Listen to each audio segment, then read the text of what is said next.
లైఫ్లో ఇంటర్ తర్వాత డిగ్రీ చాలా చాలా ఇంపార్టెంట్ అని మీ అందరికీ ఆల్రెడీ తెలుసు.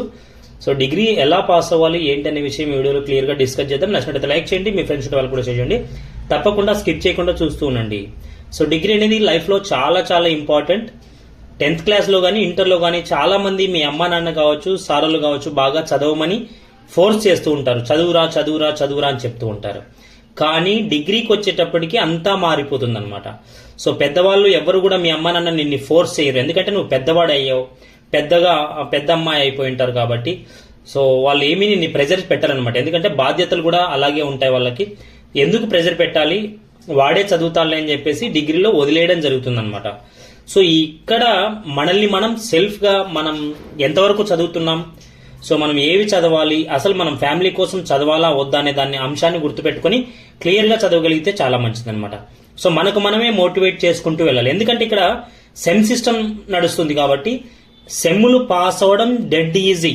ఎవరికంటే సో సెమ్లో వాడు కాలేజీకి వెళ్తాడా వెళ్ళడా అనేది అవుట్ ఆఫ్, కానీ ఒక 1 month సెమ్ 1 month ఉందనంగా ఖచ్చితంగా ఎగ్జామ్స్కి పొద్దున సాయంత్రం మధ్యాహ్నం ఎక్కడైనా తిరగను, పొద్దున 2 గంటలు సాయంత్రం 2 గంటలు చదివితే ఏ సెమ్ములో కూడా ఏ సబ్జెక్టు ఉండదు. కానీ మనం చేస్తున్న మిస్టేక్స్ ఏంటంటే చూద్దాంలే, 2 days ముందు చదువుదాంలే, ఒక రోజు ముందు చదువుదాంలే, సో ఫస్ట్ సెమ్లో క్లియర్ అయిపోయినాయి, సెకండ్ సెమ్లో క్లియర్ అయిపోయినాయి, ఇలా అనుకుంటూ వెళ్తూ ఉంటారు. కానీ కొంతమంది గుర్తుపెట్టుకోండి, ఫస్ట్ సెమ్లో 2, సెకండ్ సెమ్లో ఒక 2, మూడో సెమ్లో ఒక 2, నాలుగో సెమ్లో ఒక 3, 5వ సెమ్లో 2, 6వ సెమ్లో 6. ఇలా మనం ఫెయిల్ అయితే గిన ఏ సెమ్లో ఏ సబ్జెక్టు ఫెయిల్ అయ్యావో కూడా నీకు అర్థం కాదు. ఇంకొక ముఖ్యమైన విషయం ఏంటంటే కొన్ని రోజులు పోయిన తర్వాత డిగ్రీ కంప్లీట్ అయితే నువ్వు ఫెయిల్యూర్గా మిగిలిపోతే ఏమవుతుందంటే యూనివర్సిటీ 3 years మాత్రమే నీకు ఎగ్జామ్స్ రాసుకోవడానికి అవకాశం ఇస్తుంది, తర్వాత నీ డిగ్రీ క్యాన్సిల్ చేస్తుంది. గుర్తుపెట్టుకోవాలి అందరూ కూడా. తర్వాత మళ్ళీ నువ్వు యూనివర్సిటీ చుట్టూ తిరిగినా కూడా ప్రయోజనం ఉండదు. సో అది గుర్తుపెట్టుకోండి. సో పాస్ అవ్వడం అయితే మనకు చాలా ఈజీ, కాకపోతే మనం ఎలా ప్రిపేర్ అవ్వాలనేది మాత్రం గుర్తుపెట్టుకోండి. సెమిస్టర్ దగ్గరికి వస్తున్నాయన్నప్పుడు ఏ సెమిస్టర్ అయినా ఫస్ట్ ఈజ్ ద బెస్ట్ అంటారు. ఫస్ట్ సెమ్ నుంచే బాగా చదివి 1 month ముందు నుంచి పొద్దున 2 గంటలు సాయంత్రం 2 గంటలు 4 గంటలు సరిపోతుంది అనమాట చదవడానికి. సో ఖచ్చితంగా అయిపోతుంది, ఎందుకంటే మనకి హాఫ్ డేనే కాలేజెస్ ఉంటాయి కాబట్టి హాఫ్ డే మీరు ఏదైనా జాబ్ చేసుకొని కూడా మళ్ళీ మీరు చదువుకునే టైం మనకి గవర్నమెంట్ కల్పిస్తుంది డిగ్రీకి సంబంధించి.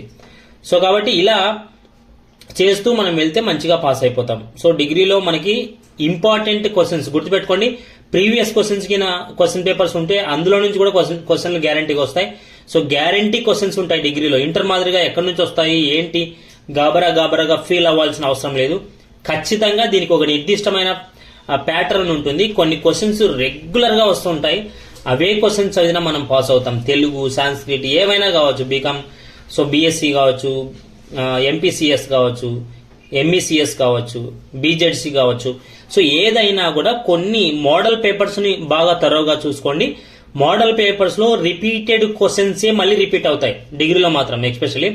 సో ఇప్పుడు టోటల్ గా చేంజ్ అవుతుంది కాబట్టి సిలబస్ జాగ్రత్తగా చదవాల్సిన అవసరం ఉంది.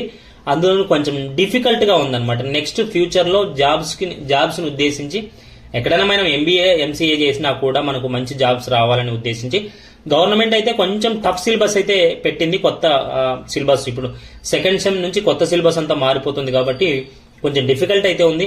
అయినప్పటికీ కూడా మనము ఒక సెమ్కి మనం ఒక 1 month ముందు కూర్చుంటే పర్ఫెక్ట్ గా అన్ని సెమ్లు కంప్లీట్ చేయొచ్చు. ఎందుకంటే చేతులు కాలిన తర్వాత ఆకులు పట్టుకున్నట్టు అయిపోతుంది మన పరిస్థితి, గుర్తుపెట్టుకోండి.